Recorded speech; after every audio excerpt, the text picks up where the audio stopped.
Ouais. et tu es une entrepreneuse remarquable. Je te remercie. C'est vrai que moi, ce qui n'allait pas, c'était vraiment la comparaison aux autres. Donc en classe, j'étais comparée aux meilleurs de la classe et chez moi, j'étais comparée à ma sœur. Donc c'est vrai que ça, j'ai développé une sorte de mal-être et puis finalement, je ne savais plus ce que je valais.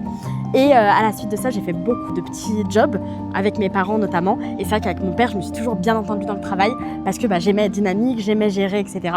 Et du coup, ce qui s'est passé, c'est que j'ai fait les enquêtes téléphoniques, j'ai fait du babysitting, j'ai fait plein de petits boulots. Et j'ai vu une collègue à moi qui avait commencé à faire de la coiffure chez elle et ça marchait bien. Du coup, je me suis dit que j'allais me lancer et ma sœur m'a suivi dans cette folie.